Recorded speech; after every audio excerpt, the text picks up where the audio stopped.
Hello everyone, আসসালামু আলাইকুম। কি খবর সবার? তোমরা যারা ফেসবুক আর ওয়েব থেকে কানেক্ট হইছ, ভাইয়াকে একটু জানাও তো ভাইয়ার অডিও আর ভিডিও ক্লিয়ার কিনা। আমি একটা কমেন্ট করে দিই। হ্যালো।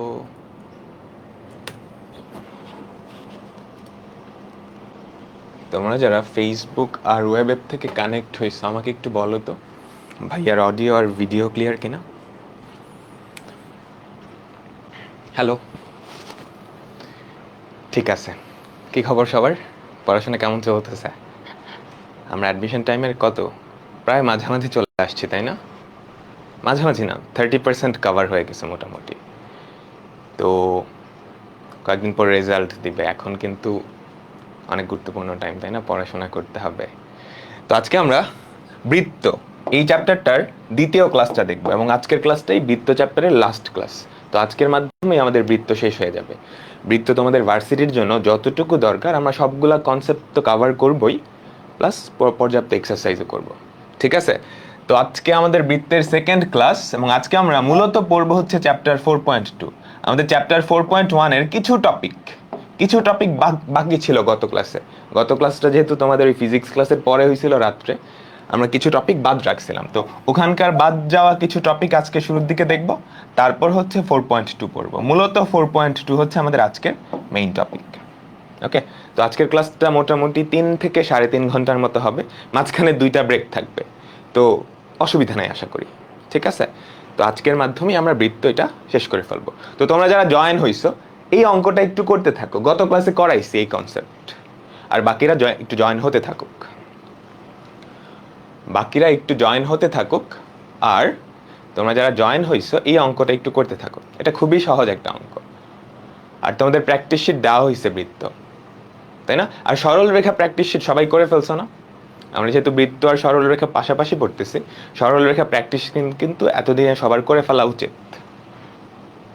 ঠিক আছে? আর বৃত্ত আজকের ক্লাসটা শেষ হলে তোমরা বৃত্ত প্র্যাকটিস শিটটাও করে ফেলবা।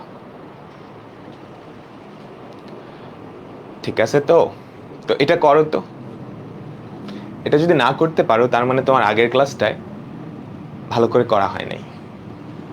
দেখো, সহজ কিন্তু তোমাকে কি বলছে? ওয়াই অক্ষ থেকে খণ্ডিত অংশ না? কোশ্চেনের দিকে খেয়াল করো, সবসময় খেয়াল রাখবা চাইছে কি ওয়াই অক্ষ থেকে খণ্ডিত অংশ। এখন ওয়াই অক্ষ থেকে খণ্ডিত অংশের ফর্মুলা কিন্তু জানো, 2√f² - c। তোমাকে এফ এর ভ্যালুটা জানা লাগবে, আর সি এর ভ্যালুটা জানা লাগবে।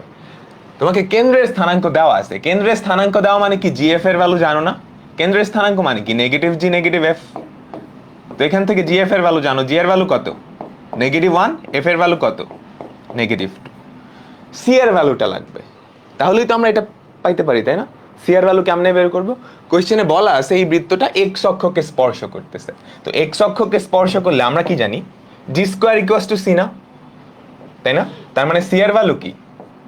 সি এর ভ্যালু হচ্ছে g², যার ভ্যালু হচ্ছে 1। তো এফ এর ভ্যালুও জানো, সি এর ভ্যালুও জানো, ফর্মুলা অ্যাপ্লাই করবা, কাজ শেষ। বুঝাতে পারলাম? তো আমাদের যে খণ্ডিত অংশ সেটা হবে 2√f² - c। তুমি তো নিশ্চয়ই এত ডিটেলসে লিখবা না, তাই না? লিখবা না। 2√3 আমাদের অ্যান্সার হচ্ছে সি নাম্বারটা। বুঝলাম তো? হ্যাঁ, আমি অনেকগুলো অ্যান্সার দেখতে পারতেছি, অলমোস্ট সবাই পারছো। ঠিক আছে, তো আমরা আজকের ক্লাসটা শুরু করতেছি। ওকে, আমরা এখনো কিন্তু গত ক্লাসের টপিকেই আছি। যারা এখন জয়েন করলো, আমরা এখন থেকে শুরু করব। তো একদম প্রথমে আমরা যেই টপিকটা দেখব সেটা হচ্ছে বৃত্ত আর বৃত্তে অন্তর্লিখিত ক্ষেত্রের ক্ষেত্রফল সংক্রান্ত আমরা একটু দেখি। আচ্ছা, একটা বৃত্তের ব্যাসার্ধ যদি আর হয়, ওই বৃত্তের ক্ষেত্রফল কত বলো তো? ওই বৃত্তের ক্ষেত্রফলটা কত? এই বৃত্তটার ব্যাসার্ধ যদি আর হয়, তার ক্ষেত্রফল হচ্ছে πr²। একদম বাচ্চাকাল থেকেই সবাই জানো, তাই না? এই ফর্মুলাটা আজকে আমাদের অনেক কাজে লাগবে, মানে এখন অনেক কাজে লাগবে। আমাদের এরিয়াটা কি হবে? πr²। ক্ষেত্রফল শুধুমাত্র ব্যাসার্ধের উপর নির্ভর করে। কেন্দ্র কোথায় এটার উপর কিন্তু নির্ভর করতেছেই না। ক্ষেত্রফল শুধুমাত্র ব্যাসার্ধের উপর নির্ভর করে। ঠিক আছে? দেখো, আমাদের প্রথম অঙ্ক, কি বলছে? বৃত্তের ব্যাসার্ধ √3। তোমাকে ব্যাসার্ধ দেওয়া থাকতে পারে কিংবা ব্যাস দেওয়া থাকতে পারে, যে কোনো কিছু দেওয়া থাকতে পারে। তো এই বৃত্তের ক্ষেত্রফল কত? দেখছো এগুলো কিন্তু আসে একদমই সহজ, পাক্কা মার্কস কিন্তু এগুলা। তো আমাদের ক্ষেত্রফল কি হবে? πr², পাই ইন্টু এটার স্কোয়ার মানে হচ্ছে 3π। বুঝছো আমাদের অ্যান্সার কি? এই নাম্বারটা। তাড়াহুড়া করতে গিয়ে এত সহজ জিনিস ভুল করা যাবে না কিন্তু, বুঝছো? এই যে 3π² অনেকে এটা দাগায় দেয়, কোন দিক দিয়ে দাগায় আল্লাহ মাহবুব জানে। এরকম ভুল করা যাবে না। পরেরটা দেখো কি বলছে। এটা একটা বৃত্ত, এইটা দ্বারা আবদ্ধ ক্ষেত্রের প্রথম ও দ্বিতীয় চতুর্ভাগের আবদ্ধ ক্ষেত্রের ক্ষেত্রফলের সমষ্টি কত বলছে। এটা বাদ, এটা দুইবার আসছে। এইটা দ্বারা প্রথম ও দ্বিতীয় চতুর্ভাগে আবদ্ধ ক্ষেত্রের ক্ষেত্রফলের সমষ্টি কত। তার মানে কাহিনী বুঝছো? একটা বৃত্তের সমীকরণ দেওয়া আছে, ওর কেন্দ্র কোথায় বলো তো? ওর কেন্দ্র কোথায়? ওর কেন্দ্র হচ্ছে মূল বিন্দুতে, তাই না? এখন এই বৃত্তটা প্রথম আর দ্বিতীয় চতুর্ভাগে যেই ক্ষেত্রফল তৈরি করছে সেই ভ্যালুটা চাইছে, সেই ভ্যালুটা চাইছে। তো আমি যদি বৃত্তটা আঁকাই, আমি যদি বৃত্তটা আঁকাই, এই যে বৃত্তটা, এটার কেন্দ্র হচ্ছে 0,0, ব্যাসার্ধ কত? ব্যাসার্ধ কিন্তু 6, তাই না? ব্যাসার্ধ হচ্ছে 6। তোমাকে চাইছে কোন ক্ষেত্রফলটা? এই যে এই ক্ষেত্রফলটা, প্রথম আর দ্বিতীয় চতুর্ভাগে সেই যেই ক্ষেত্রফলটা তৈরি করছে। এটা কি? টোটাল ক্ষেত্রফলের অর্ধেক, তাই না? টোটাল ক্ষেত্রফল কত? পাই ইন্টু 6², তাই না? অথবা এইটাকে জাস্ট পাই দিয়ে গুণ করে দিবা, এটাই তো ব্যাসার্ধের বর্গ, তাই না? এটাকে জাস্ট পাই দিয়ে গুণ করে দিবা। তো আমাদের ক্ষেত্রফল হচ্ছে 36π, এটা হচ্ছে পুরাটার ক্ষেত্রফল, তাই না? সেটাকে তুমি যদি 2 দিয়ে ভাগ করো, যেটা পাওয়া যাবে সেটাই কি আমাদের অ্যান্সারটা। আমাদের অ্যান্সার কি? 18π। আমাদের অ্যান্সার হচ্ছে 18π। ঠিক আছে? আচ্ছা, এখন আমি তোমাদের আরো কিছু করতে বলি। ধরো আমি যেটা বললাম, এইটার ক্ষেত্রফলটা বের করতে বললাম, এইটার, এই যে এতটুকু, এটা কত হবে বলো তো? সবার পারা উচিত। এটার ক্ষেত্রফল কতটুকু হবে? এটা কিন্তু এটা না, এটা নতুন একটা অঙ্ক। এটার ক্ষেত্রফল কি হবে? টোটালটার 4/1, তাই না? 4/1, তাহলে এটা কি? 9π। এখন আরেকটা ফর্মুলা ছিল না, একটু মনে করে দেখো তো। আমি তোমাকে বললাম, এইবার দেখি এইটা কয়জন পারো। ছোট ক্লাসের ফর্মুলা। আমি এখানে একটা রেখা দিয়ে দিলাম, এই কোণটা বলে দিলাম 30°। এই যে এই কোণটা আমি বলে দিলাম 30° বা π/6 রেডিয়ান। এখন বলো তো এই ক্ষেত্রফলটুকু কত? এই যে এই ক্ষেত্রফলটুকু একটা বৃত্ত কলার ক্ষেত্রফল।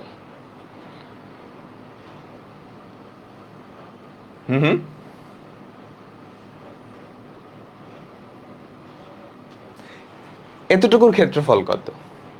একটা বৃত্ত কলা, কিন্তু ছোট ক্লাসে পড়ে আসছো না, বৃত্ত কলার ক্ষেত্রফল কি? থিটা বাই, তুমি যদি ডিগ্রিতে নাও 360° ইন্টু πr², তাই না? মনে করে দেখো, পুরা 360 হলে সেটা πr² হয় ঐকিক নিয়মে। যদি থিটা কোণ তৈরি হয় তাহলে কি? Theta by 360° into πr²। তো থিটা বাই 360 মানে 30/360, 1/12 হবে। 30/360 ইন্টু এটা কত? 36π, তাই না? এটা কত? 1/12, 3 × 36। আমাদের অ্যান্সার কি? 3π। 4.5π কই থেকে পাইছো? এখন আমি যদি এটা বের করতে বলি, পারতা না? এই লাল কালারেরটা এভাবে কিন্তু অনেকভাবে ঘুরায় পেঁচায় দেওয়া যায়।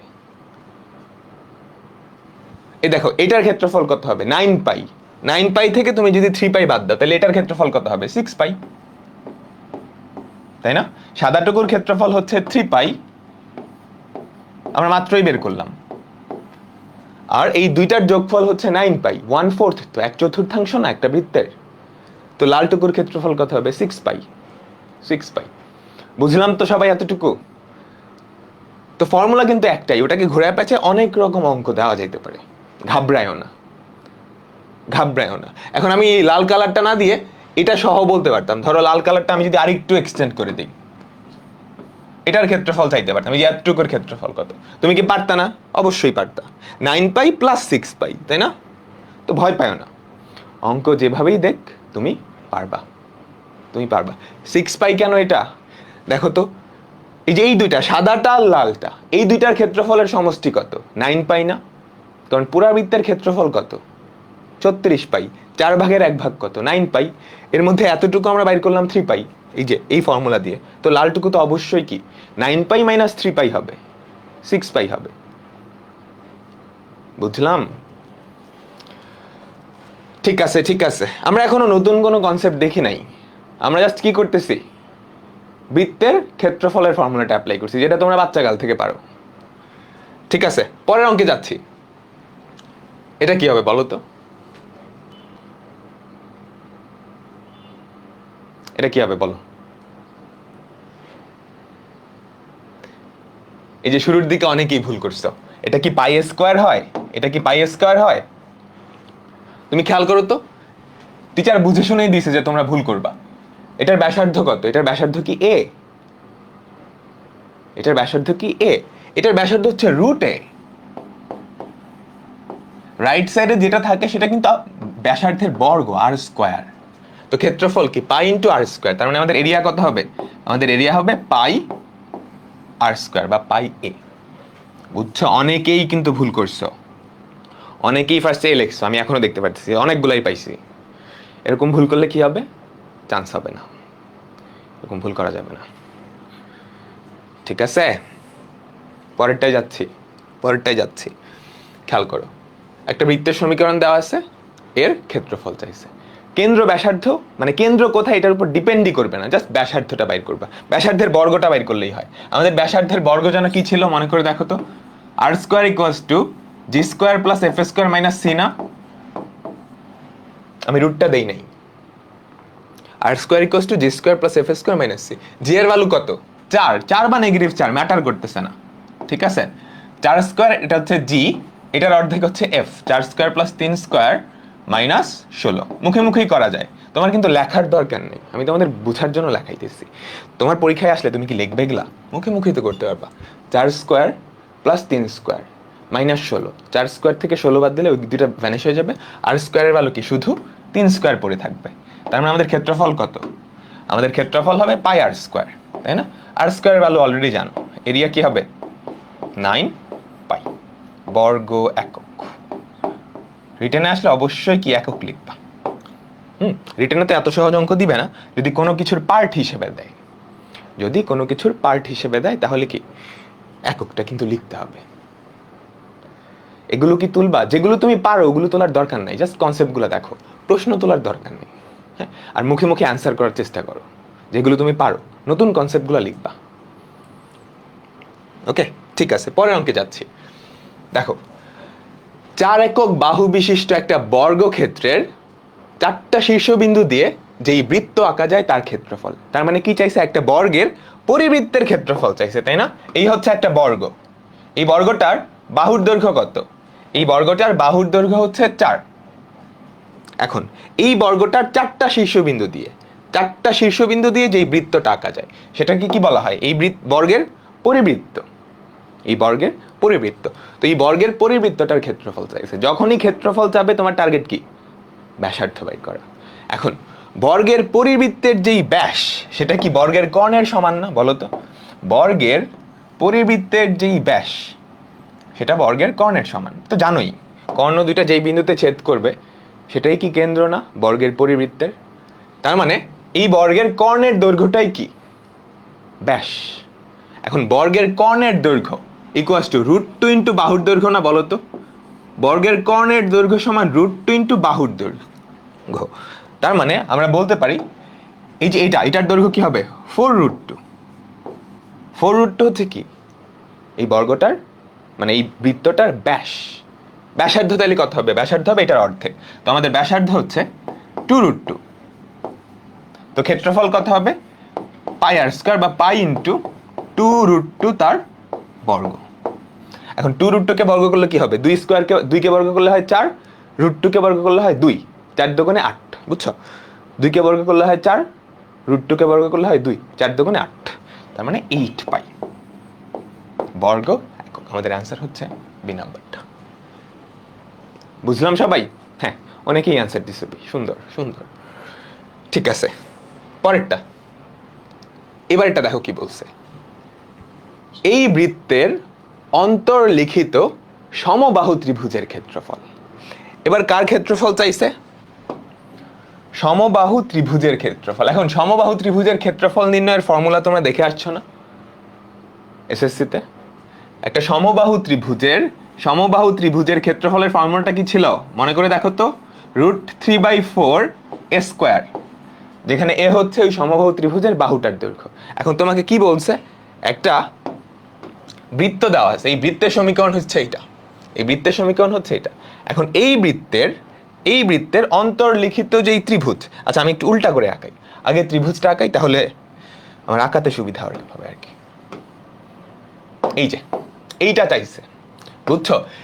এই বৃত্তের সমীকরণটা, এই বৃত্তটা হচ্ছে বাইরের যে বৃত্তটা সেটা, তার অভ্যন্তরে অন্তর্লিখিত যেই সমবাহু ত্রিভুজটা তার ক্ষেত্রফল চাইছে। আচ্ছা তো কিভাবে করব দেখো, তুমি কি বৃত্তের ইয়েটা বের করতে পারবা না, ব্যাসার্ধটা? বলো তো এই বৃত্তের ব্যাসার্ধ কত? এই যে এখান থেকে বের করো, এই বৃত্তের ব্যাসার্ধ হবে r = √g² + f² - c, তাই না? √2² + 3² + 3, এটা হচ্ছে এই বৃত্তের ব্যাসার্ধ। সেটা কত হয়? 4, 4 9 13, 13 3 16, 16কে রুট করলে কি হয়? 4 হয়। তার মানে এই যে বৃত্তটা, এই বৃত্তের ব্যাসার্ধ আমরা পেয়ে গেছি। এই বৃত্তের ব্যাসার্ধ কত বলো তো? এই বৃত্তের ব্যাসার্ধ হচ্ছে 4। আমাকে কিন্তু বৃত্তের ক্ষেত্রফল চাই নাই, আমাকে চাইছে এই ত্রিভুজটার ক্ষেত্রফল, এই সমবাহু ত্রিভুজটার ক্ষেত্রফল। তো সমবাহু ত্রিভুজের ক্ষেত্রফল জানার জন্য আমাদের একটা বাহুর দৈর্ঘ্য লাগবে না? কেমনে আনবো বলো তো, কেমনে আনবো? ত্রিকোণমিতির একটা হেল্প লাগবে, ত্রিকোণমিতিতে একটা ফর্মুলা পড়ে আসছো না, যে a বাই সাইন এ, ত্রিকোণমিতিতে একটা ফর্মুলা পড়ে আসছো, a by sine A = 2r। মনে করে দেখো, a by sine A = 2r। এ হচ্ছে একটা ত্রিভুজের বাহুর দৈর্ঘ্য, সাইন এ এটা হচ্ছে ওই বাহুটার বিপরীত কোণের সাইন, অর্থাৎ এই কোণটা যদি এ হয় সেই কোণের সাইন। আর 2r এটা হচ্ছে কি আমাদের পরিবৃত্তের যে ব্যাস, এটাই কিন্তু পরিবৃত্ত, তাই না? এই ত্রিভুজটার পরিবৃত্ত। তো পরিবৃত্তের ব্যাসার্ধ কত? 4। তার মানে এখান থেকে আমরা লিখতে পারি a = 2r sin a, 2r sin a। আর এর ভ্যালু কত? 4, পরিবৃত্তের ব্যাসার্ধটাই তো r, তো 2 × 4 আর sin a, যেহেতু সমবাহু ত্রিভুজের সবগুলো কোণ কি 60 ডিগ্রি করে না? তো এখানে কি হবে? sin 60। sin 60 এর ভ্যালু কত? √3/2, তাই না? √3/2, 2 কাটা যাবে, a হবে 4√3। বুঝছো? আমাদের টার্গেট ছিল এই সমবাহু ত্রিভুজটার দৈর্ঘ্যটা বের করা, বাহুর দৈর্ঘ্য বের করা। আমি কিন্তু বাহুর দৈর্ঘ্যটা পেয়ে গেছি।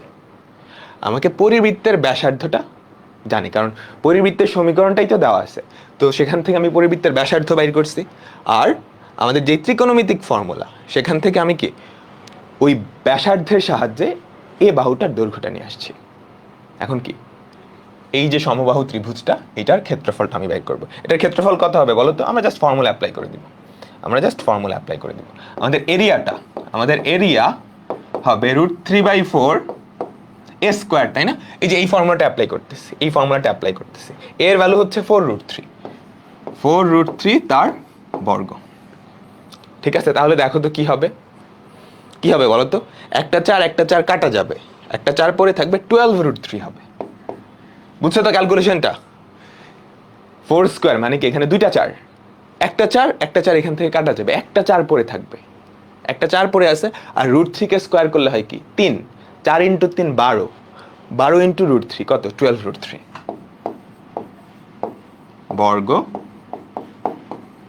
একক। সবাই কি বুঝছে? এটা কিন্তু একটু টাফ ছিল, অনেকগুলো অ্যান্সার দেখতে পারতেছি। 12√3 সবাই কি বুঝছে বলো তো?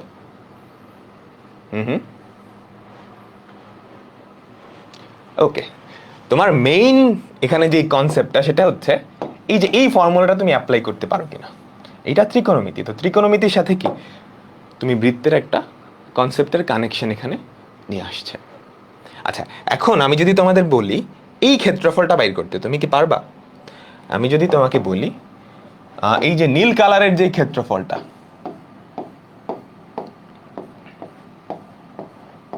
এইটা কি বাইর করতে পারবা বলো তো? নীল কালারের ক্ষেত্রফলটা পারবা? কি করবা? সমবাহু ত্রিভুজটার ক্ষেত্রফল জানো কত? 12√3। বৃত্তের ব্যাসার্ধ জানো, বৃত্তটার ক্ষেত্রফল কত? পাই আর স্কোয়ার 16, তাই না? 16 থেকে 12√3 কি করে দিবা? বাদ করে দিবা, তাহলেই হয়ে যাবে। হ্যাঁ, বৃত্তের ক্ষেত্রফল থেকে আমি সমবাহু ত্রিভুজটার ক্ষেত্রফল বাদ দিয়ে দিব, তাহলেই হয়ে যাবে। এই তো, সুন্দর সুন্দর। আমাদের ক্ষেত্রফল সংক্রান্ত লাস্ট অঙ্ক, এখানেও আসলে ত্রিকোণমিতির একটা ফর্মুলা লাগবে। দেখো কি বলছে, 2√3 বাহু বিশিষ্ট একটা সমবাহু ত্রিভুজের অন্তবৃত্তের ক্ষেত্রফল। আগের বার কিন্তু উল্টা কাহিনী করছে, এবার কি করছে, এইবার আমাদের সমবাহু ত্রিভুজটার বাহুর দৈর্ঘ্যটা দেওয়া আছে। কাহিনী বুঝছো? একটা সমবাহু ত্রিভুজ, এইটার বাহুর দৈর্ঘ্য দেওয়া আছে। এবার চাইছে এটার যে অন্তবৃত্তটা, ভেতরেরটা, তার ক্ষেত্রফল। বুঝছো কি বলছে? কাহিনী কি বুঝছো? একটা সমবাহু ত্রিভুজের বাহুর দৈর্ঘ্য দেওয়া আছে, সেটা হচ্ছে 2√3। একটা বাহুর দৈর্ঘ্য 2√3, মানে সবগুলা বাহুর দৈর্ঘ্য হচ্ছে 2√3। তার ভেতরে যেই বৃত্তটা আঁকানো যায় তার ক্ষেত্রফল। কেমনে করব? এটা অনেকভাবে করা যায়। তুমি যদি একটা ফর্মুলা জানো তাহলে খুব ইজিলি করা যায়। একটু খেয়াল করে দেখো, ত্রিকোণমিতিতে এরকম একটা ফর্মুলা আছে, তোমরা পড়ছো কিনা জানি না। R × S = ত্রিভুজের ক্ষেত্রফল। R × S = ত্রিভুজের ক্ষেত্রফল, যেখানে আর এর পরিচয় হচ্ছে অন্তবৃত্তের ব্যাসার্ধ। যেখানে আর এর পরিচয় হচ্ছে অন্তবৃত্তের ব্যাসার্ধ। আর এর পরিচয়টা কি? আর এর পরিচয় হচ্ছে অন্তবৃত্তের ব্যাসার্ধ, অন্তবৃত্তের ব্যাসার্ধ। আর এস এর পরিচয়টা কি? এস এর পরিচয় হচ্ছে অর্ধপরিসীমা। এস এর পরিচয় হচ্ছে অর্ধপরিসীমা, অর্থাৎ তিনটা বাহুর যোগফল ডিভাইডেড বাই 2। তিনটা বাহুর যোগফল ডিভাইডেড বাই 2। ঠিক আছে, এই ফর্মুলাটা যারা পড়ো না একটু দেখে নাও। আর হচ্ছে ত্রিভুজটার যে অন্তবৃত্ত তার ব্যাসার্ধ। এসটা কি? ত্রিভুজটার যে অর্ধপরিসীমা। অর্ধপরিসীমা, পরিসীমা মানে কি? তিনটা বাহুর যোগফল না? তিনটা বাহুর যোগফলই তো পরিসীমা। তো অর্ধপরিসীমা কি হবে? পরিসীমার অর্ধেক। বোঝা গেল? আচ্ছা, তো এখন এখান থেকে কিন্তু আমি আর এর ভ্যালু খুব ইজিলি বের করে ফেলতে পারি। কারণ বলতো এখানে আমি আর এর ভ্যালুটা জানি না, আমার লাগবে কিন্তু আর এর ভ্যালুটা। কারণ আর এর ভ্যালুটা জানলেই কি আমি অন্তবৃত্তের ক্ষেত্রফলটা বাইর করে ফেলতে পারবো, তাই না? আর এর ভ্যালুটা জানলেই তো হয়। আচ্ছা, অর্ধপরিসীমাটা জানি, যেহেতু সমবাহু ত্রিভুজ, তিনটা বাহুর দৈর্ঘ্যই কি এটা, তো তিনটাকে যোগ করে তুমি 2 দিয়ে ভাগ করবে, তাহলে কত হয় বলো তো? আচ্ছা, আমি একটু ডিটেলসেই লিখি, তোমাদের এত ডিটেলসে লেখার দরকার নেই। এটা 3 বার যোগ করবা, 3 বার যোগ করলে কত হয়? 3 × 2√3। এটাকে জাস্ট 2 দিয়ে ভাগ করে দিবা, তাহলে কি? অর্ধপরিসীমা। আর ত্রিভুজটার ক্ষেত্রফল, সমবাহু ত্রিভুজ, একটা বাহুর দৈর্ঘ্য জানো, তো ত্রিভুজটার ক্ষেত্রফল কি হবে? √3/4 না? √3/4 × 2√3 তার স্কোয়ার। বুঝাতে পারলাম? এখন এখান থেকে তুমি আর এর ভ্যালুটা বের করে নিয়ে আসো। আর এর ভ্যালু কত হয় বলো তো? √3 কাটা, 2 কাটা, তারপর এখানে একটা 4 আসবে। খেয়াল করি যে 2 কে যদি বর্গ করো 4 আসবে, √3 কে বর্গ করলে 3 আসবে। 4 × 3, 4 × 3, 4 4 কাটা যাবে, 3 3 কাটা যাবে, জাস্ট 1 পড়ে থাকবে। জাস্ট 1 পড়ে থাকবে। তো 1 যদি পড়ে থাকে, আমাদের এই অন্তবৃত্তটার ক্ষেত্রফল কত হবে বলো তো? এই যে অন্তবৃত্তটা, এই অন্তবৃত্তটার ক্ষেত্রফল কত হবে? এরিয়া = পাই × 1² বা শুধু পাই। সবাই কি বুঝছি? হ্যাঁ, অনেকগুলো অ্যান্সার দেখতে পাচ্ছি। সবাই কি বুঝছি? তোমার এখানে মেইন ইয়েটা হচ্ছে, তুমি যদি এই ফর্মুলাটা জানো, এই ফর্মুলা না জানলেও করা যায়, একটু কঠিনভাবে করতে হয় আর কি, একটু কঠিনভাবে করতে হয়। তো এই ফর্মুলাটা তুমি জানো, এটা কিন্তু ত্রিকোণমিতির ফর্মুলা, তোমাদের বইয়ে আছে, খেয়াল করলেই দেখবা। আর হচ্ছে এই ত্রিভুজটার অন্তবৃত্তের ব্যাসার্ধ, এস হচ্ছে ত্রিভুজটার অর্ধপরিসীমা, আর ডেল্টা তো ত্রিভুজটার ক্ষেত্রফল। যেহেতু সমবাহু ত্রিভুজ, তার ক্ষেত্রফলের ফর্মুলা তুমি জানো, যেহেতু বাহুর দৈর্ঘ্য আছে সেখান থেকে ফর্মুলা দিয়ে ক্ষেত্রফল বাইর করছো, অর্ধপরিসীমাও বাইর করছো, আর বের হয়ে গেছে সেখান থেকে কি ক্ষেত্রফলটাও বের হয়ে গেছে। আচ্ছা, এখন বলো তো, আমি তোমাকে যেটা বললাম, আমি তোমাকে কি বাইর করতে বললাম? আমি তোমাকে শুধু এতটুকু বাইর করতে বললাম, শুধু এতটুকু পারবা? বলো তো, শুধু এতটুকু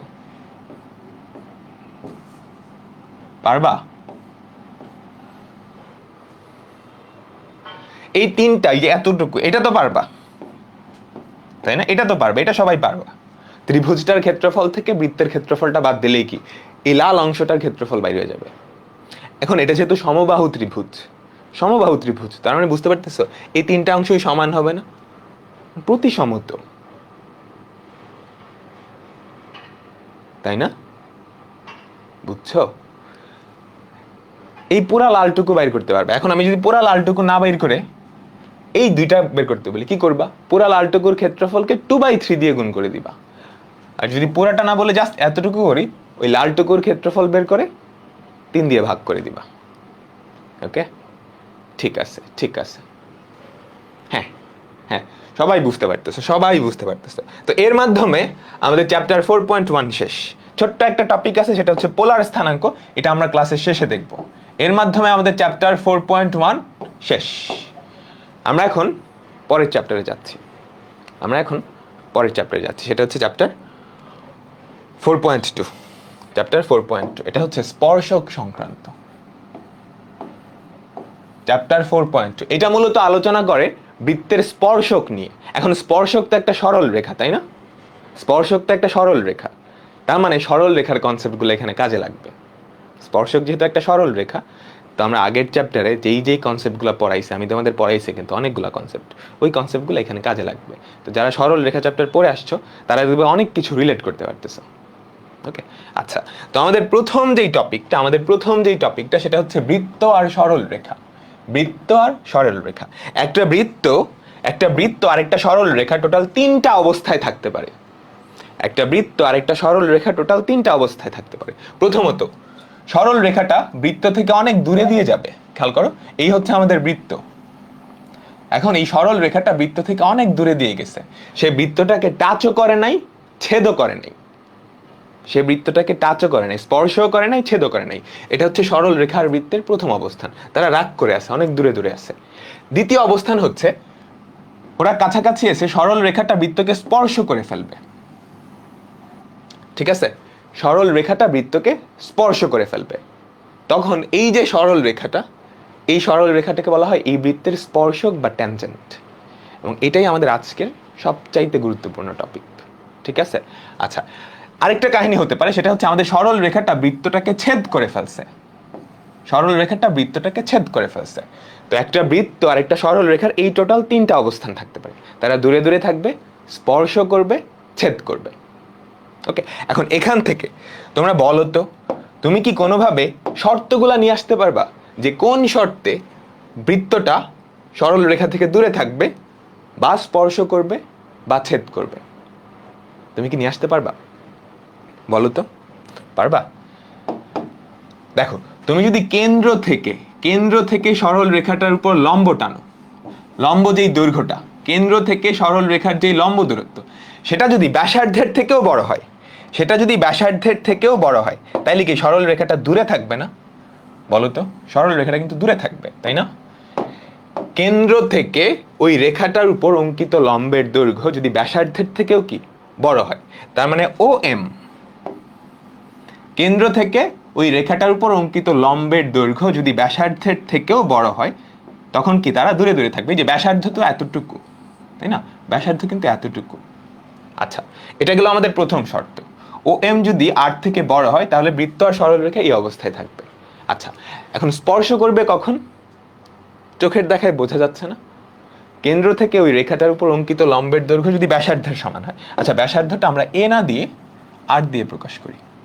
ঠিক আছে, আমরা ব্যাসার্ধটাকে R দিয়ে প্রকাশ করি। কেন্দ্র থেকে ওই রেখাটার উপর অঙ্কিত লম্বের দৈর্ঘ্য, সেটা কি OM না? বুঝছো তো? সেইটা যদি ব্যাসার্ধের সমান হয়ে যায়, তখন আমাদের সরল রেখাটা বৃত্তকে স্পর্শ করবে। পরেরটা বোঝা যাচ্ছে না? OM এর ভ্যালু R এর থেকেও ছোট, চোখের দেখায় কিন্তু বোঝা যাচ্ছে, কারণ R কতটুকু? R আসলে এই এতটুকু। ওটা অবশ্যই কি OM থেকে বড়। তার মানে OM এর ভ্যালু কেন্দ্র থেকে ওই রেখাটার উপর অঙ্কিত লম্বের দৈর্ঘ্য যদি ব্যাসার্ধের থেকেও ছোট হয়, তখন কি এই অবস্থায় থাকবে। সবাই কি বুঝলাম? হুম, ঠিক আছে। এখন আমাদের সবচাইতে গুরুত্বপূর্ণ কাহিনী কোনটা? এই যে এইটা। তখন বলা হবে কি, এই রেখাটাকে বলা হবে স্পর্শক বা ট্যানজেন্ট। স্পর্শক বা ট্যানজেন্ট। এখন তোমরা আমাকে বলো তো, সরল রেখার সমীকরণটা আর বৃত্তের সমীকরণ যদি দেওয়া থাকে, এখানকার যে রাশিগুলো আছে সবগুলো তুমি বের করতে পারবা না? সরল রেখার সমীকরণ দেওয়া আছে, এই যে এই রেখাটার সমীকরণ দেওয়া আছে, আর বৃত্তের সমীকরণ দেওয়া আছে। বৃত্তের সমীকরণ দেওয়া মানে কি, তুমি কেন্দ্র ব্যাসার্ধ বের করতে পারবা, কেন্দ্রের স্থানাঙ্ক জানো, ব্যাসার্ধটা জানো বৃত্তের সমীকরণ থেকে। আর সরল রেখার সমীকরণ যদি দেওয়া থাকে, কেন্দ্র থেকে একটা রেখার উপর অঙ্কিত লম্বের দৈর্ঘ্য, সেটাও তুমি বের করতে পারবা। তার মানে এখানকার সবগুলা জিনিস বের করে তুমি চেক করতে পারবা যে ওই সরল রেখাটা আর বৃত্তের অবস্থান কি। ওকে, ঠিক আছে। চিত্র আঁকা লাগবে না, তুমি ভার্সিটিতে এমসিকিউতে আসলে তো লাগবেই না। ঠিক আছে, তোমার সুবিধার জন্য তুমি চাইলে চিত্র আঁকতে পারো। আশা করি বোঝা গেছে। আমাদের সবচাইতে গুরুত্বপূর্ণ টপিক হচ্ছে আজকের এইটা, স্পর্শক। স্পর্শক তো এটা আমি আলাদা করে পরের পেজে আবার সুন্দর করে লিখে দিছি, খেয়াল করো। স্পর্শক হওয়ার শর্ত ঠাড়া মুখস্থ রাখতে হবে। মুখস্থ রাখার কিছু নাই আসলে, তোমার মাথায় অলরেডি ঢুকে গেছে না বলো তো? চিত্রটা একবার দেখলেই মাথায় ঢুকে যাওয়ার কথা। বৃত্তের কেন্দ্র হতে ওই রেখার উপর অঙ্কিত লম্ব বৃত্তের ব্যাসার্ধের সমান হলে ওই রেখাটা কি আমাদের বৃত্তের উপরস্থ একটা স্পর্শক, তাই না? এই যে আমি যদি আবারও তোমাদের মাথায় দিয়ে দেই, খেয়াল করো।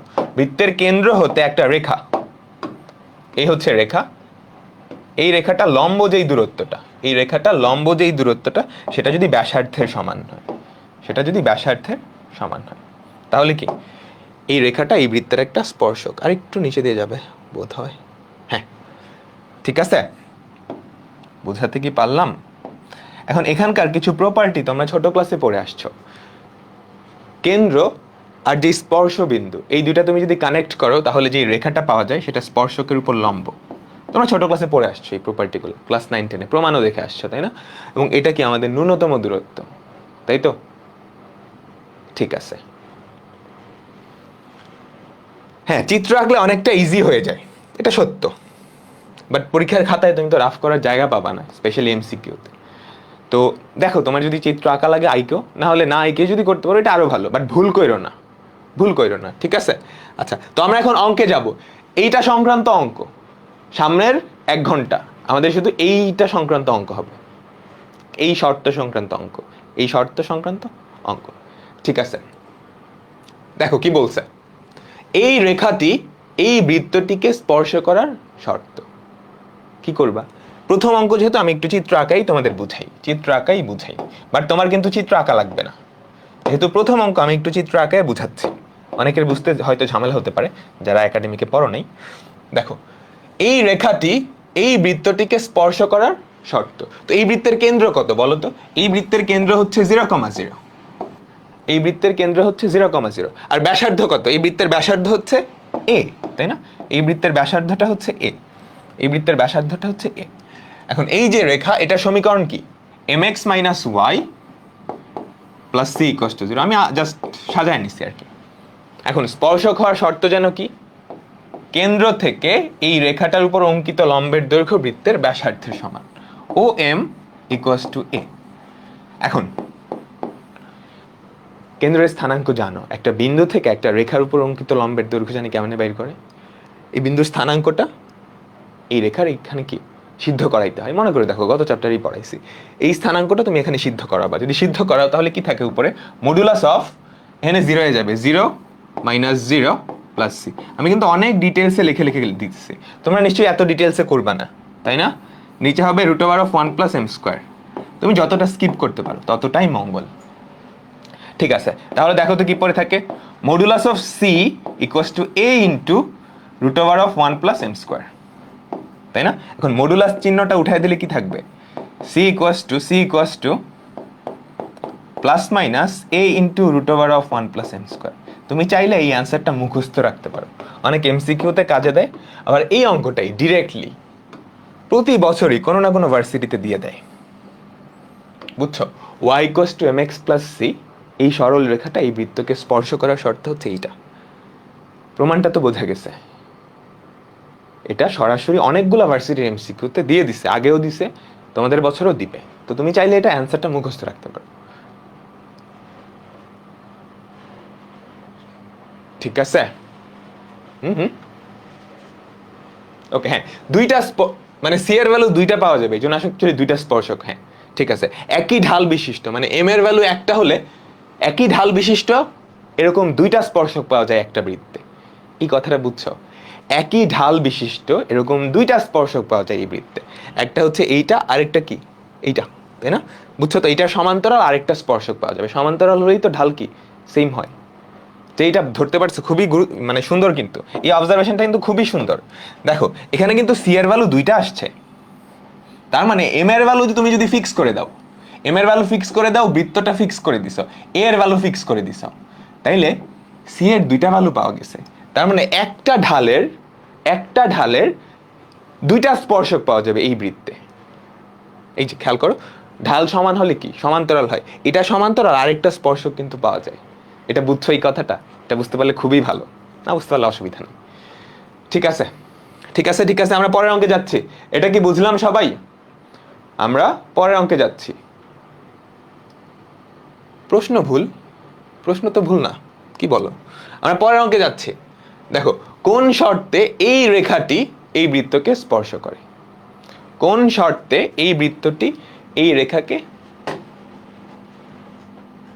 স্পর্শ করে? করো তো সবাই। পারার কথা কিন্তু অলরেডি দেখো, এই বৃত্তটার কেন্দ্র আর ব্যাসার্ধ বাইর করবা। এই বৃত্তটার কেন্দ্র আর ব্যাসার্ধ বাইর করবা। এটার কেন্দ্র কত বলো তো? এক্স এর সহগকে -2 দিয়ে ভাগ করবা এ, ওয়াই এর সহগ তো নাই, তো 0। ব্যাসার্ধ কত? √g² + f² - c। ব্যাসার্ধ কত আসবে? এ আসবে। আচ্ছা, তো আমাদের যে সরল রেখাটা সেটা হচ্ছে এরকম, x + y - 1 = 0। এখন এই রেখাটা এই বৃত্তের স্পর্শক হওয়ার শর্ত কি? কেন্দ্র থেকে এইটার উপর অঙ্কিত লম্বের দৈর্ঘ্য ব্যাসার্ধের সমান। তো কেন্দ্র থেকে এইটার উপর অঙ্কিত লম্বের দৈর্ঘ্য জানি কেমনে বাইর করে? স্থানাঙ্কটা বসাবা, x এর জায়গায় 0, (a - 1) ডিভাইডেড বাই √x এর সহগ তার বর্গ প্লাস y এর সহগ তার বর্গ। তুমি ডিরেক্ট √2 লিখে দিবা, বুঝছো? যতটা শর্টকাটে করতে পারো অসুবিধা নাই, অ্যাডমিশন টেস্ট তো। ইকুয়ালস টু কি? ব্যাসার্ধের সমান। কেন্দ্র থেকে এই রেখাটার উপর অঙ্কিত লম্বের দৈর্ঘ্য বৃত্তটার ব্যাসার্ধের সমান, বৃত্তটার ব্যাসার্ধের সমান। তো এখান থেকে কি তুমি কোন শর্ত? ওই শর্তটা নিয়ে আসবা। দেখো তো, (a - 1) = √2a। আমি জাস্ট আর গুণন করে দিলাম। তুমি চাইলে এই লাইনেই বর্গ করে দিতে পারো। যদি বর্গ করো তাহলে কি পড়ে থাকবে বলো তো? a² - 2a + 1 = 2a²। এখন a² আর 2a যদি ওদিকে নাও, a² আর 2a যদি ওদিকে নাও, তাহলে যেটা পড়ে থাকে 1 = a² + 2a, তাই না? 1টা এই পাশে রাখলাম, বাকি দুটো ওই পাশে নিলাম। কেন 1 এক পাশে রাখছি? আমাদের সবগুলো অপশনে 1 এক পাশে। এবার জাস্ট অ্যান্সার মেলাও, কোনটার সাথে মিলছে? সি নাম্বারটার সাথে মিলছে। একজন কই থেকে এ লিখছো? প্লাস মাইনাসের গ্যাঞ্জাম কইরো না,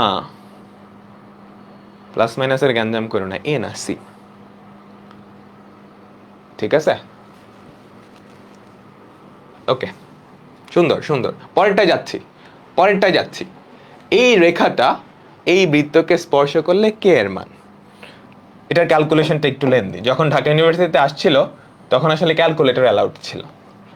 এটার ক্যালকুলেশনটা একটু লেন্দি। যখন ঢাকা ইউনিভার্সিটিতে আসছিল তখন ক্যালকুলেটর অ্যালাউড ছিল। তো আমরা দেখি ক্যালকুলেটর ছাড়াই করব। খেয়াল করো, এই রেখাটি এই বৃত্তকে স্পর্শ করে, তোমাকে কে এর মান বের করতে বলছে। দেখো এখানে একটা অজানা রাশি আছে না? যেই দুইটা সমীকরণ আছে, ওই দুইটা সমীকরণে অজানা রাশি কয়টা? এই কথাটা একটু বুঝো তো সবাই। অঙ্কের সাথে রিলেটেড না, বাট তোমার কনসেপ্টটা একটু গ্রো করবে। একটু খেয়াল করো, এই সমীকরণটা আর এই সমীকরণটা, দুইটা সমীকরণে অজানা রাশি কয়টা? একটা মাত্র অজানা রাশি, তাই না? সেটা হচ্ছে কে। একটা অজানা রাশি বের করার জন্য একটা সমীকরণ দরকার, তাই না? সমীকরণ মানে কি? একটা শর্ত দরকার। সেই শর্তটাই কিন্তু দেওয়া আছে, এই রেখাটা এই বৃত্তকে স্পর্শ করে, এটাই তো শর্ত। ওই শর্ত থেকে সমীকরণ আসবে, সমীকরণ থেকে কে এর ভ্যালু আসবে। কাহিনী বুঝছো? ঠিক আছে, ম্যাথস কিন্তু এরকম। গণিতে তোমাকে কি করতে বলে? কোনো একটা অজানা রাশির মান বের করতে বলে, তাই না? তো অজানা রাশি মান বের করার জন্য কি কোনো একটা শর্ত দরকার। যতগুলো অজানা রাশি তোমাকে বের করতে বলবে ঠিক ততগুলো শর্ত কোশ্চেনে দেওয়া থাকবে। এখানে একটা অজানা রাশি আছে, একটা শর্ত। শর্তটা কি? এই রেখাটা ওই বৃত্তটার স্পর্শক। তো স্পর্শক হওয়ার শর্তটা অ্যাপ্লাই করবা। কেন্দ্র থেকে ওই রেখাটার উপর অঙ্কিত লম্বের দৈর্ঘ্য বৃত্তের ব্যাসার্ধের সমান। বুঝছো? এটা এমনি কনসেপচুয়াল কথাবার্তা ছিল, এখানে আসলে ম্যাথসের কিছু নাই। তো এটার কেন্দ্র কত বলো তো? এটার কেন্দ্র হচ্ছে 4,1। এটার কেন্দ্র হচ্ছে 4,1। ব্যাসার্ধ কত বলো তো? ব্যাসার্ধ হবে √g² + f² - c। √g² + f² - c। 16 আর 1 17, 17 থেকে 4 বাদ দিলে কি 13 হয়, তাই না? √g² + f²। 16 আর 1 17, 17 থেকে 4 বাদ দিলে হয় 13। এখন শর্ত অ্যাপ্লাই করব। কেন্দ্র থেকে এইটার উপর অঙ্কিত লম্বের দৈর্ঘ্য সেটা কত হয়? Modulus of 3 4 12, modulus of 3 4 12 plus k minus 1 divided by √3² plus k² মানে k² প্লাস 9,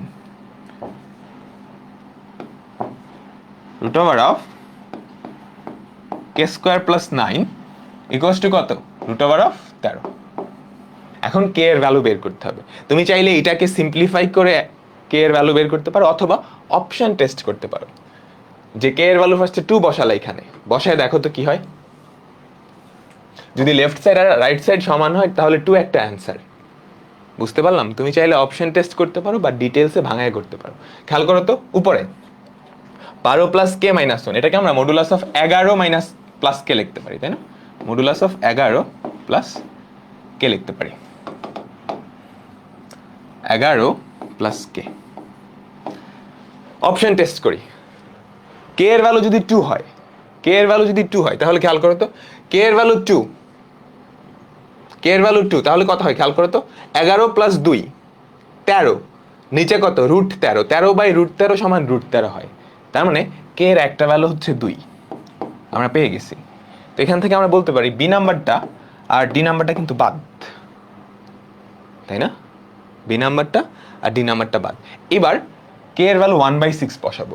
তুমি যদি 1/6 বসাও, একটু লেন্দি ক্যালকুলেশন করতে হবে, একটু লেন্দি ক্যালকুলেশন করতে হবে। যদি 1/6 বসাও তাহলে খেয়াল করো তো, 11 প্লাস 1/6 আর নিচে হবে √1/6 মানে 36। ভালোই বড় ক্যালকুলেশন, বুঝছো? বেশ বড় ক্যালকুলেশন। তুমি প্লাসটা বসাবা আর মাইনাসটা বসায় দেখবা যেটার জন্য লেফট সাইড আর রাইট সাইড সমান হচ্ছে সেটাই হচ্ছে আমাদের অ্যান্সার। বুঝলাম তো? আর নর্মাল প্রসেসটা কি হবে? নর্মাল প্রসেসটা কি হবে? তোমাকে এটা ভাঙাইতে হবে। এটাকে যদি ভাঙাও তাহলে খেয়াল করো কি আসে। 11 প্লাস k তার হোল স্কয়ার, আমি বর্গ করে দিচ্ছি, equals to 13 into k² plus 9, তাই না? আর গুণন করছি আর বর্গ করছি। এবার ভাঙাও তাহলে দেখো কি হয়। 11 স্কয়ার মানে হচ্ছে 121 plus 22k plus 22k plus k² equals to 13k² plus 13 into 9, 13 into 9, 13 into 9, 13 into 10 হয় 130। 130 থেকে একটা 13 বাদ যাবে, কারণ কি 13 ইন্টু 9, বুঝছো? 13 ইন্টু 10 হয় 130, 13 ইন্টু 9 মানে কি 130 থেকে একটা 13 বাদ যাবে, 117।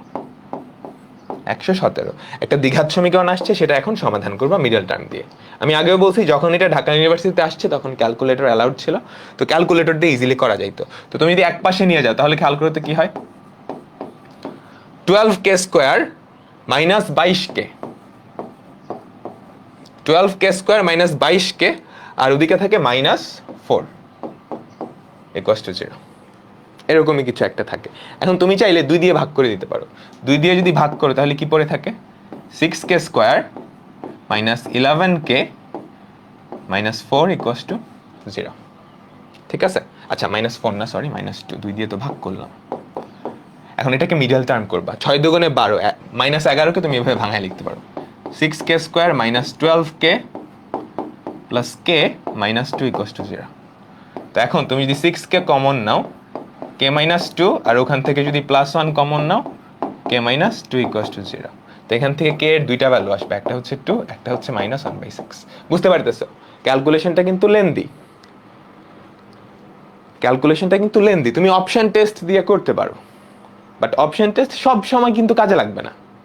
স্পেসিফিক অঙ্কের ক্ষেত্রে অপশন টেস্ট কাজে লাগবে। অ্যাকচুয়াল প্রসেস হচ্ছে এইটা। রিটেন আসলে এভাবে করতে হবে।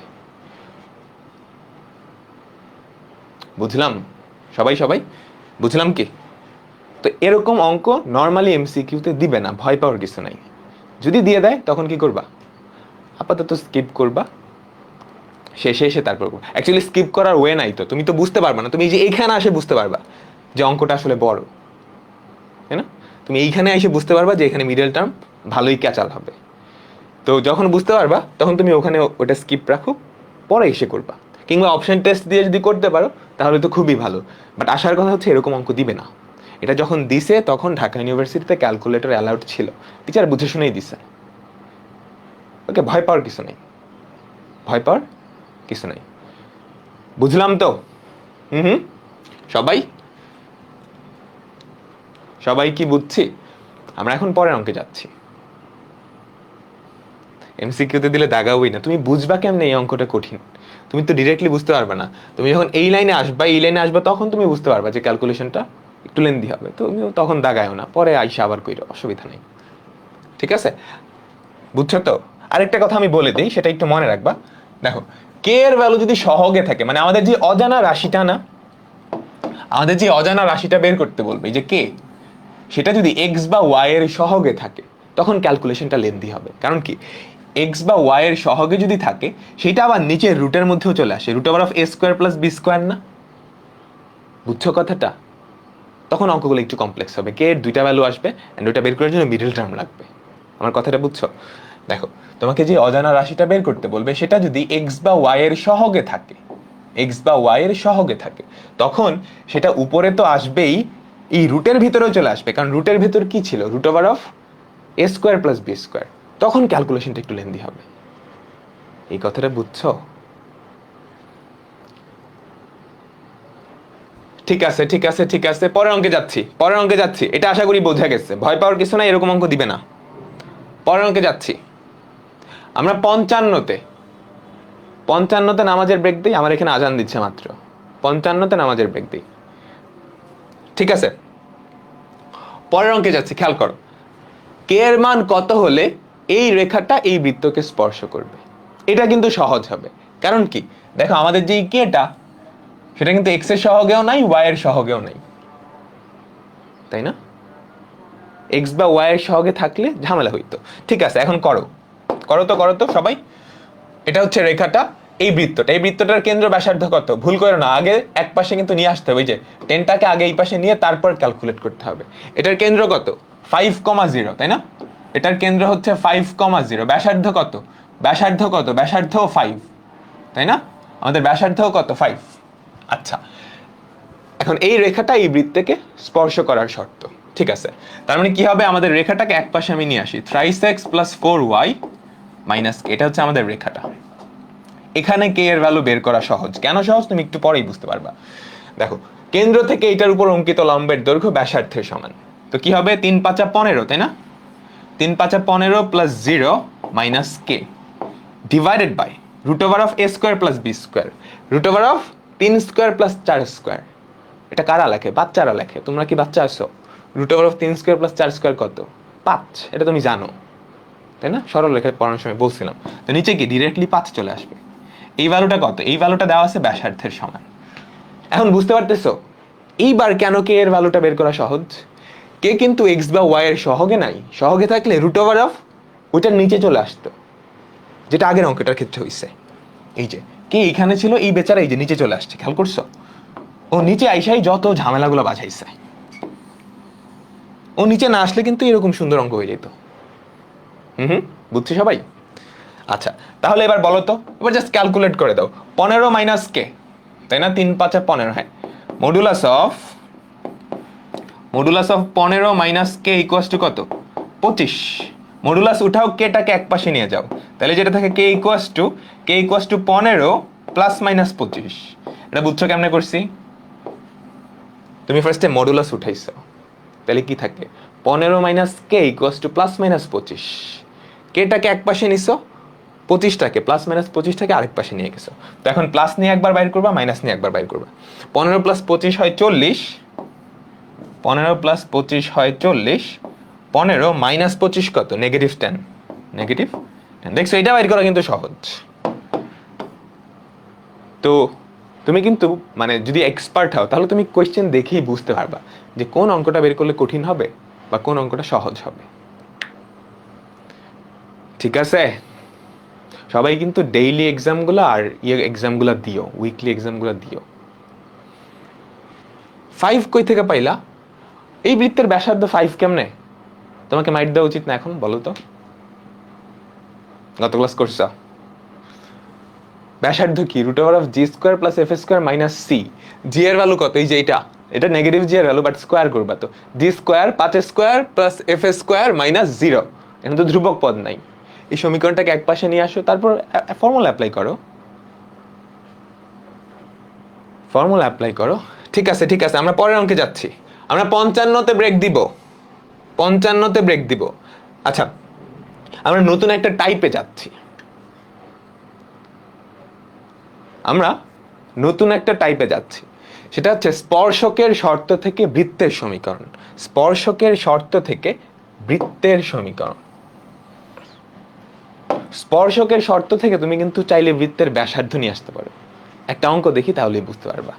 খেয়াল করো, এই অঙ্কটা খেয়াল করো, খুবই সুন্দর একটা অঙ্ক। 4,3 কেন্দ্র বিশিষ্ট এবং এই সরল রেখাকে স্পর্শ করে এমন বৃত্তের সমীকরণ কোনটা? তুমি যখনই দেখছো কোয়েশ্চেনে কেন্দ্র দেওয়া আছে, তোমার টার্গেট কি?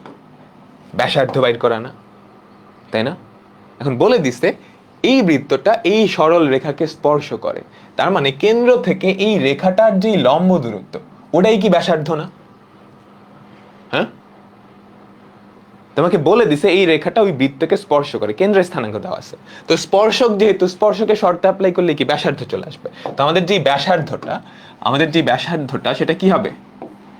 এই বিন্দু থেকে এইটার উপর অঙ্কিত লম্বের দৈর্ঘ্য, সেটা কত? Modulus of 4 × 5 = 20। মডুলাস অফ 4 × 5 = 20, তারপর -36, তাই না? 3 × 12 = 36 + 3 ডিভাইডেড বাই √5² + 12², যেটা হয় 13। মুখস্থ রাখতে বলছিলাম, অলরেডি হয়ে যাওয়ার কথা। ডিভাইডেড বাই 13, উপরে কত থাকে? 20 আর 3 23, 23 থেকে 36 বাদ দিলে হয় -13। তো আমাদের ব্যাসার্ধ কত? 1। ব্যাসার্ধ হচ্ছে 1। আচ্ছা, তুমি চাইলে ওইগুলো কিন্তু অপশন টেস্ট দিয়েও করতে পারো, যদি অপশন সুবিধাজনক হয়। এটার কেন্দ্র কত? 4,3 না? তো জি আর এফ এর ভ্যালু কত? জি এর ভ্যালু কত? -4। এফ এর ভ্যালু কত? -3। তো -8x - 6y হবে, তাই না? 2 gx 2 fy -8x - 6y। তোমার যদি এরকম হয় যে অপশানে একটাই আছে -8x - 6y, দেখো অপশানে যদি এরকম হয় -8x - 6y, এরকম একটাই আছে, তাহলে ওটাই উত্তর। তোমার ব্যাসার্ধ বাইর করা লাগবে না, তুমি ডিরেক্টলি বলে দিতে পারবা অপশন দেখি। কিন্তু টিচাররা আসলে এখন এত করে না। দেখো আরেকটা অপশনও কি, এটা দিয়ে দিছে। তার মানে এই দুইটার মধ্যে যে কোনো একটা অ্যান্সার হবে।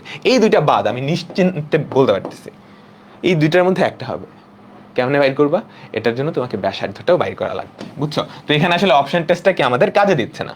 অপশন টেস্টটা কাজে দিচ্ছে না। অপশন টেস্টটা কাজে দিত যদি ধরো একটা অপশন এখানে প্লাস দিয়ে দিছে, এটাও প্লাস দিছে, তখন আমি ডিরেক্টলি বলে দিতে পারতাম বি হচ্ছে এটা।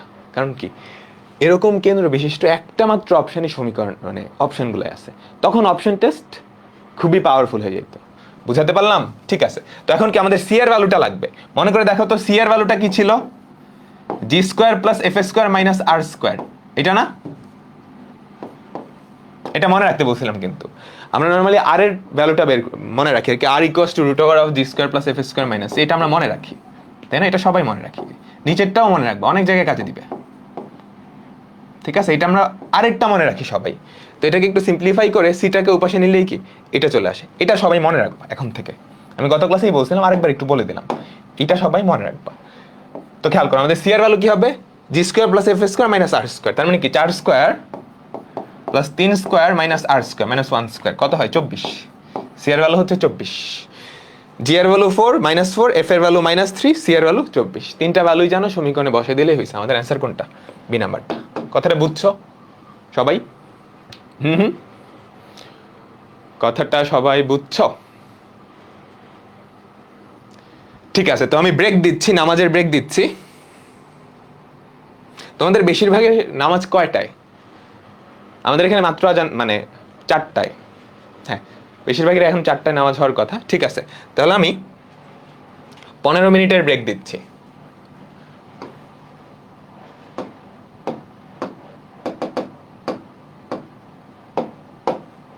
পনেরো মিনিটের ব্রেক দিচ্ছি, ব্রেক শেষে সবাই একটু চলে আসবা। ওকে, ব্রেক শেষে সবাই একটু চলে আসবা।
হ্যালো, হ্যালো,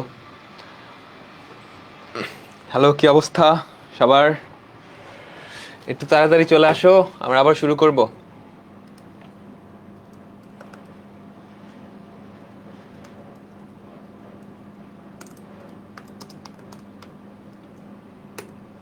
সবাই একটু তাড়াতাড়ি চলে আসো, আমরা আবার শুরু করতেছি। এই অঙ্কটা সবাই বুঝছো তো, তাই না?